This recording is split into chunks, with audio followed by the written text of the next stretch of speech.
Welcome back to All Things Creepy. I'm your host, Micah James. Now, if you don't follow me on TikTok or YouTube or anything like that, you probably don't know that my microphone shit the bed. So, I unfortunately have to use my phone to record my podcast until I can save up for a new one. So, that's part of the reason why there was no episode last week. It sounded like I was completely underwater and I didn't have time to actually re-record from my phone.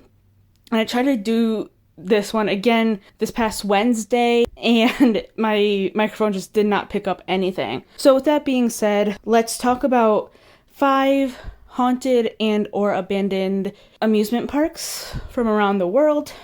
Now, I only chose 5 because if I chose more than that, we might be here all day, and I do want to make this kind of on the shorter side. If you have any more that you want me to cover, or you've had experiences at any of these that I mentioned, or even ones that I haven't mentioned, please reach out to me. I would love to hear those stories and potentially share them on my podcast. Now, with all that being said, let's dive into it.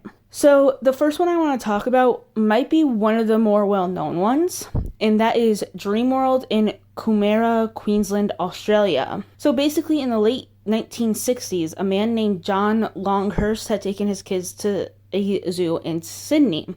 After that trip, he decided that he could do a much better job at a tourist attraction, so he ended up buying a 210-acre plot. John would then end up working 12-hour days for 2 years straight to create Dreamworld. There does seem to be 2 ghosts that have been consistently seen by many people. One is a little girl described as being no older than 7 and wearing a white dress. No one really knows where she came from, but of course there are some theories. I found 2 popular ones. One seems to be some sort of awful highway accident that ended up unfortunately killing her.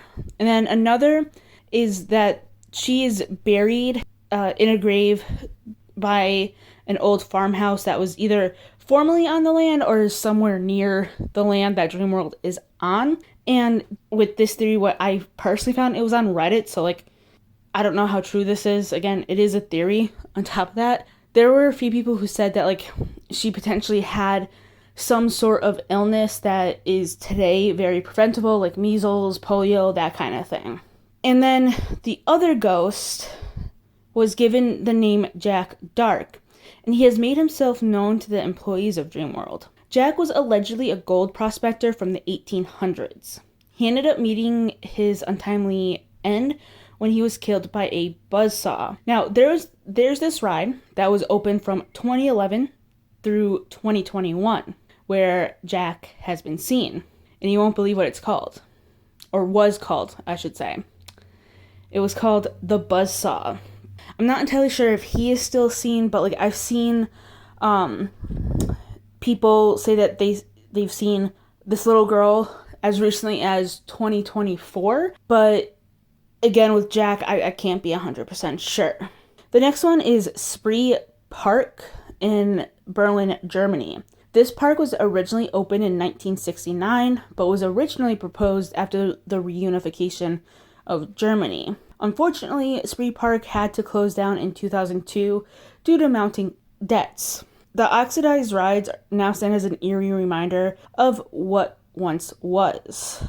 So I will post at least one picture from Spree Park because how the rides were kind of preserved, they look very creepy.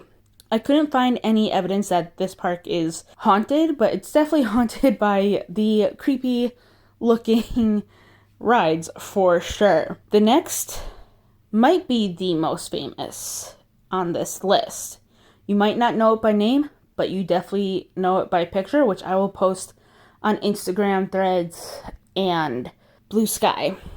So it is Pripyat Amusement Park in Pripyat, Ukraine. This amusement park was meant to open the summer of 1986 and welcome the season in with a bang. And if you know anything about Pripyat and the surrounding area, you know that season was welcomed with a bang just not the right one. Right before the grand opening of this park, the Chernobyl nuclear disaster had occurred. Now, this disaster deserves its own episode, but like the very short, like bullet point version of it. In that same year of 1986, a power plant that was just a few kilometers away from the park had exploded and forced the park to close before it could really open. And now the famous Ferris wheel stands as a reminder of the nuclear disaster. Because of how severe this explosion was, it's not a huge surprise that people have reported seeing ghosts and spirits in the area. But it's not just haunted by those spirits. It's also haunted by massive radiation. Even to this day, there are areas that you can't even go in. And like even then, the places you are able to go explore, if you're able to even do that, even with the protective gear on, from what I know, you can only go there for a few minutes, if that. But again, that deserves its own episode, so I will do like a deeper dive and have more accurate information about the whole disaster, including what's happening at Pripyat. The next one is Gulliver's Kingdom Amusement Park in Mount Fuji, Japan. If that name sounds familiar, at least the name Gulliver's Kingdom, well, you're not wrong. It was inspired by the 18th century story of Gulliver's Travels. This park was also well known for having a statue of Gulliver laying on the ground tied up, like that scene in the novel, in the story, where he kind of gets captured by the tiny people. Gulliver's Kingdom was open for only 4 years before it closed down in 2001. The official story is that the park shut down because of poor ticket sales. However, a lot of people don't fully believe that. They think that did play a part, but it's not the full story. Some do believe that the proximity of Japan's Okigahara forest is part of the reason why it got shut down. Now, in case you don't know what the Okigahara forest is, again, it's something that deserves its very own episode. It's also known as Japan's suicide forest. The park was demolished in 2007, but not everything was taken away. Trespassers have claimed that they still see odd structures that give the feeling that they're not alone.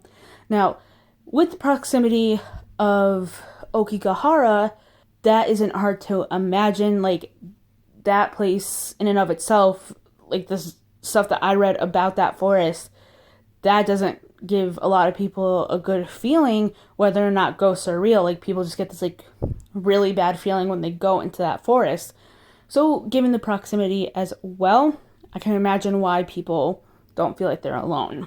And finally, the last amusement park I'm going to talk about today is Ghost Town in the Sky in Maggie Valley, North Carolina. The park itself ended up being built atop Buck Mountain, and it sat so far up that visitors could not park their cars outside of the gate. They had to take a chairlift up or ride the park's inclined funicular railway. It was open from 1961 until 2002. Poor conditions, steep operational costs, and a decline in visitors led to the closure. And ever since then, there have been a number of people who have tried to open the park or reopen the park, but they have all failed. It now sits abandoned, and people can still see the entrance from below. I personally couldn't find a lot of reports of people like actually going in there, even from the people who tried to reopen this park. But if you know anything about this or any of the ones that I talked about where there have been reports of hauntings or people reporting stuff, please hit me up. And that kind of just goes for like any experience that you may have had in general as well. So with that being said, that is this week's episode. I will see you guys next week, and again, please bear with me until I can save up for a new microphone. And with that, be safe, and see you next week.